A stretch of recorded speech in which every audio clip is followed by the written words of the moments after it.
like a true psychopath, I just started cutting my bars off. So the inside diameter, this is 1 7/16, and this is 1.5 outside diameter. So it doesn't quite do the job. If you see what's happening here, I cut it, I'm gonna sleeve it, I'm gonna weld it all back together.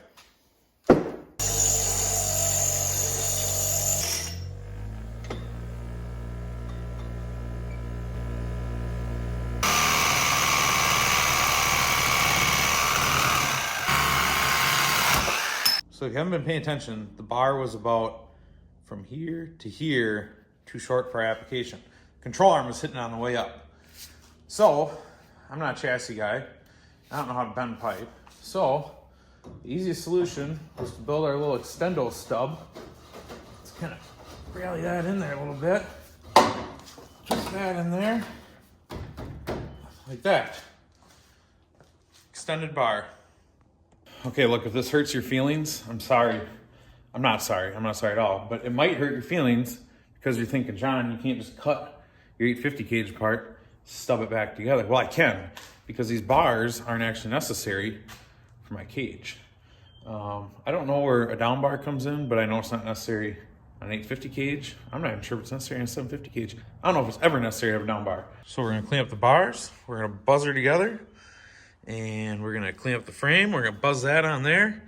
Now we've got the room for extension here. I don't have a lot of up travel with these new control arms, but there should be plenty to do what we need to do. The thing to keep in mind too is the control arm is mounted at an angle like this, so it actually travels this way.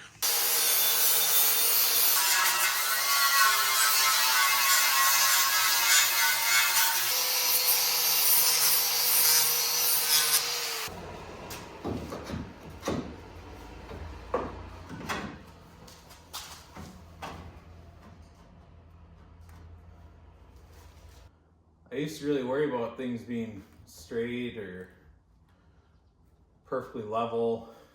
A lot of tape measure action. And then Brian told me one day, what's the difference? It don't look good.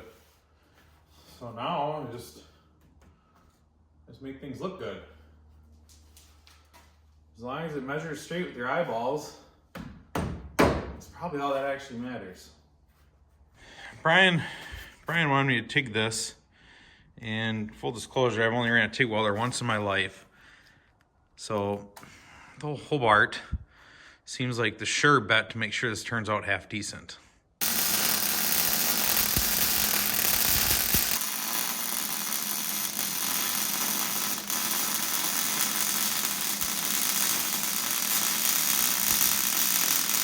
Really need to figure out how to start and stop. Just the downfall every single time. It's going fine, like, yeah, I get it, I'm not Brian, but like, it's going fine, and I have to stop and start, and even though I try to like start behind it and come through it, I can never quite get the old transition right.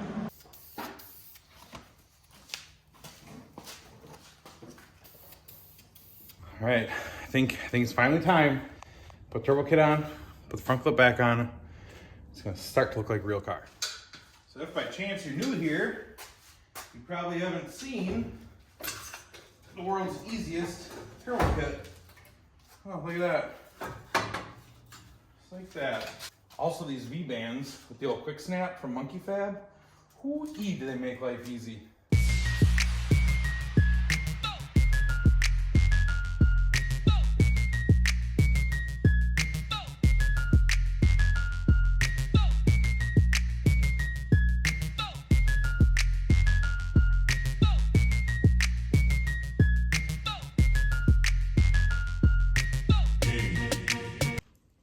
That's where the filming stops. That's where the filming stops for the day. It was a long day. It was like a 20-hour day by the time we were done. Went in the garage like 10 in the morning. I was like, this is it. I'm committed. I'm banging this thing out. We're getting it done. We're moving on with our life and we'll race next weekend. So that's when I did the bars, did everything. And then Josh, who's apparently just a glutton for punishment, he's like, I'm gonna come down and help you. I was like, you don't have to, man, but if you want to, he's like, I'm on the way. So he got here. We banged out the motor, got that all wrapped up. Put the front end on, like completely redid everything under the engine bay. I know, it's still a mess, but everything that was like temporarily done last year, like I just had piles of wire, just bare wire zip tied on here. We actually pulled all the wire out of the front, made a new harness from the car out to the headlights. It's pretty nice. Ran all new airlines, replumbed some things, just squared a lot of stuff away that was kind of a mess before. I mean, we were giving her, things were going good. We were buttoning stuff up. I'm like, damn, this thing's about to be ready to fire. So then we started working on the body, which actually turned out pretty mint. We got the fender pulled out the rest of the way. I mean, it's pretty dead on. It's hard to see if anything happened. We got most of it out. This one's gone. There's a fuzz, you see right there, of a crease left. But we got the shape back in it. Door gap's a little goofy, but for the most part, I think it's as close as I can get after hit a wall.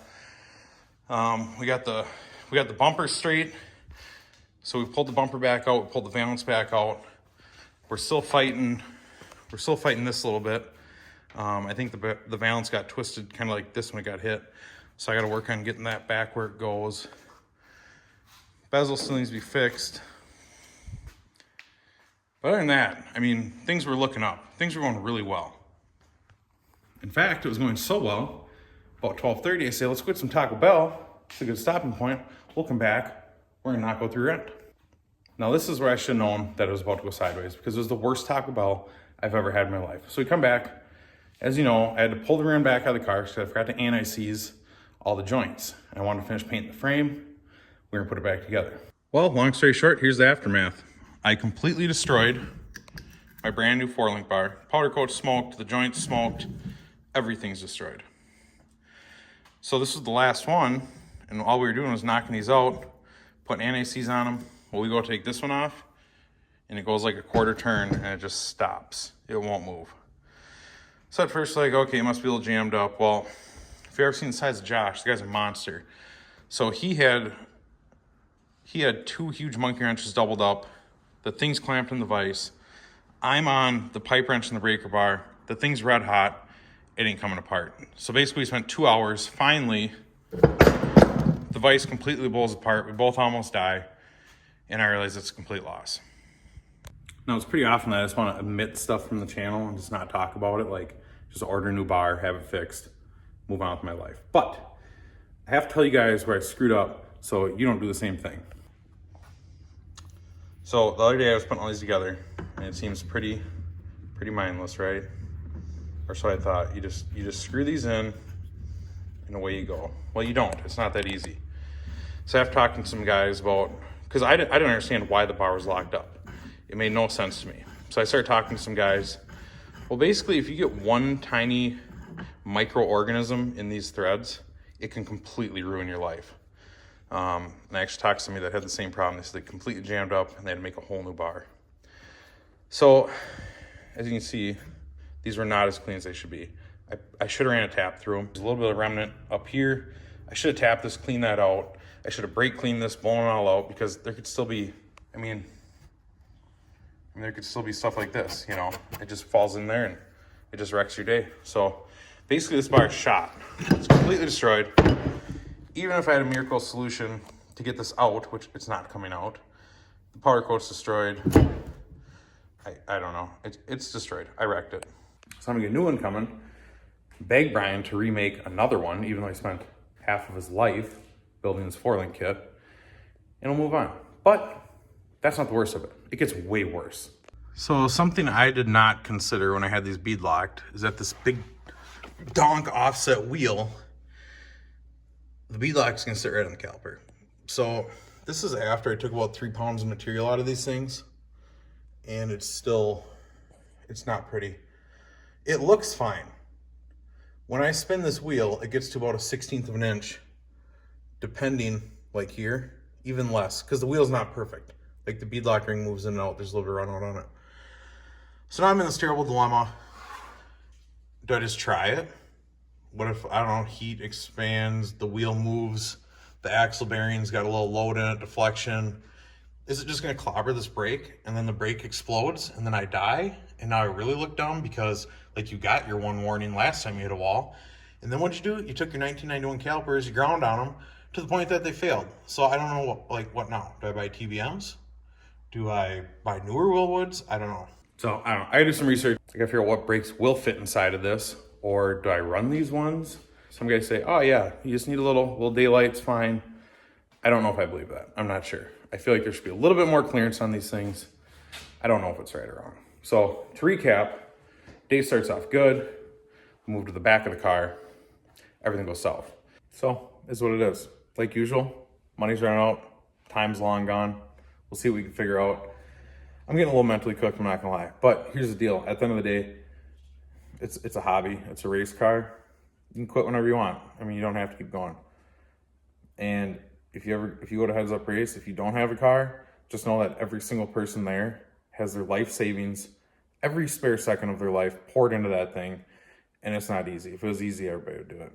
So stand by. I'm gonna get out the old credit card a couple more times and we're gonna see if we can button this thing up.